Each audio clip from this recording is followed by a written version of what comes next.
سر میں پہلا شعر پڑھتا ہوں اس کا. جی جی جی. پہلا شعر ہے خورشید بدا مانم انجم بگرے بانم.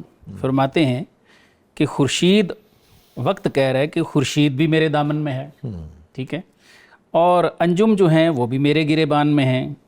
درمن نگری ہیچم, اگر مجھ میں دیکھو گے, مجھ میں غور کرو گے تو میں تمہیں نظر نہیں آؤں گا. ہیچ کا مطلب ہوتا ہے نا کچھ نہیں, تو میں کچھ نہیں ہوں, یعنی تمہیں کچھ نظر نہیں آؤں گا. در خود نگری جانم, لیکن اگر اپنے آپ کو دیکھو گے تو تیری جان تو میں ہی ہوں. سر اس پہ ذرا ارشاد فرمائیں کہ اگر وقت سے مراد ذات ہے تو علامہ فرماتے ہیں کہ جی ذات کہتی ہے میں تو تیرے اندر ہوں. کیا اللہ کا نور ہر انسان کے اندر ہے؟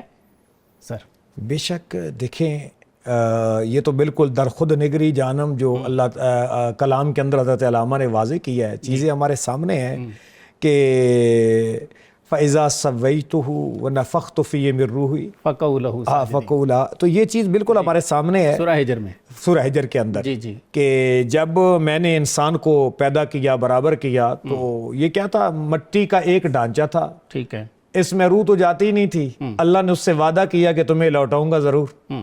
فَسَوَّيْتُ فَنَفَخْتُ فِيهِ مِن رُوحِي.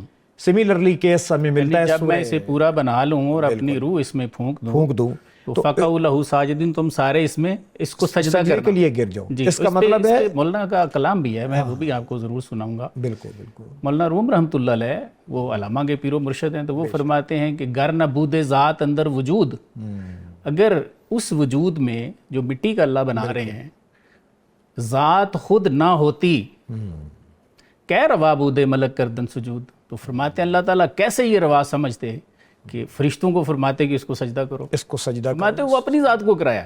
سجدہ تو ایک ہی معبود حقیقی کو. اور وہ سر وہ دوسری حدیث شریف جو ہے وہ بھی کوئی سنائے ہے, اس طرح کا کلام بھی ایک آپ صلی اللہ علیہ وسلم کا, الانسان سری وانا سرہ, انسان ایک راز ہے اور میں خود ہی اس کا راز, میں خود ہی اس کا راز ہوں. یعنی یہ اللہ تعالیٰ نے ایک لحاظ سے اپنی اس تخلیق کے شاہکار انسان کے اندر, جس کے بارے میں مختلف اور بھی جگہ پہ اللہ نے فرمایا, ایک تو اس روح کا تعلق بھی بتایا, اور انسان کے بارے میں فرمایا کہ یہ وہ ہے جو میری تخلیق کا شاہکار, لقد خلقنا الانسان فی احسن تقویم وخلقتہ بیدی, میں نے دست قدرت سے بنایا.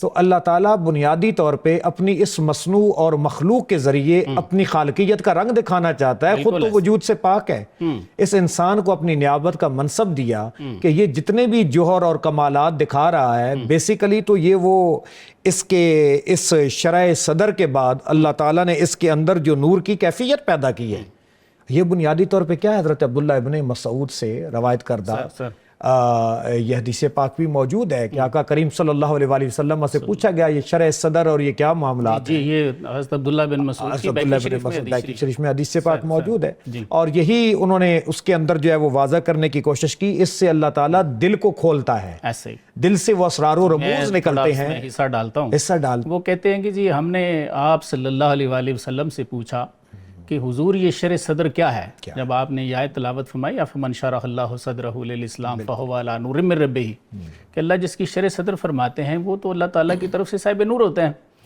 تو کہتے ہیں جی ہم نے پوچھا کہ حضور یہ شرح صدر کیا ہوتی ہے, تو آپ صلی اللہ علیہ وآلہ وسلم نے ارشاد فرمایا اس بہقی کی حدیث شریف کے مطابق کہ اللہ تعالیٰ جب قلب میں نور ڈالتے ہیں تو یہ قلب کھل جاتا ہے. تو سر ادھر ایک میرا اور سوال ہے کہ ایک تو جو علامہ فرما رہے ہیں کہ در نگری جانم, اگر اپنے آپ کو دیکھو تو تیری جان میں ہوں, وہاں پہ تو عمومیت ہے نا, وہ تو چونکہ تمام لوگ جو ہیں وہ آدم علیہ السلام کی اولاد ہی ہیں, تو یہاں پہ یہ جو شرح صدر ہے یہ خواص کا معاملہ ہے, کیسے ہے سر؟ دیکھیں ایک بات آپ یاد رکھیں کہ جو بھی مخلوق کے اندر حسن اور خوبی ہے, حضرت اقبال اور آپ کے مرشد رومی کے مطابق وہ سب کے سب فیضان نبوت سے جاری ہیں. ٹھیک ہے, تو رسول کریم کا جو شرح صدر کیا گیا ہے, جس کے ذریعے باقاعدہ تھال کے اندر وہ نور حکمت لایا گیا, بھرا گیا آقا کریم کے اندر, تو یہ بیسیکلی وہ فیضان نبوت ہے جو ہر عام کو نہیں ملتا. صحیح, بالکل, اور ان خلوص والے لوگوں کو ملتا ہے جو قرب محبوب میں جاتے ہیں.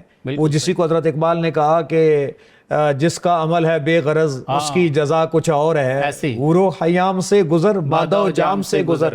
تو یہ وہ طبقہ خاص ہے. میں تھوڑا سا اس کو ایکسپلین چاہ رہا ہوں، آپ فرما دیں کہ پہلی جو بات تھی وَنَفَخْتُ فِيهِ مِن رُوحِي والی، وہ عمومیت ہے، عمومیت، اس میں سب داخل ہیں. بے شک. لیکن یہ جو آپ فرما رہے ہیں یہ خواص کا معاملہ ہے. دیکھیں یہ تو میں نے عالم ارواح کی بات آپ دیکھیں، 2 ایگریمنٹ اللہ نے قرآن میں ذکر کی ہیں. جی جی. ایک سورہ اعراف کی ورس 172 جس میں اللہ نے عمومی لوگوں سے پوچھا الستو بربکم، ٹھیک ہے. اور دوسرا اللہ نے خصوصی انبیاء کو بلایا، بالکل ایسے. جہاں پہ خاص کی بات ہوتی ہے، جیسے وَإِذْ أَخَذَ اللَّهُ مِيثَاقَ النَّبِيِّينَ، جی جی جی. ٹھیک ہے، اس میں ثُمَّ جَاءَكُمْ رَسُولٌ، آمد رسول کا ذکر کیا، اور اللہ نے ان نبیوں کو پابند کیا.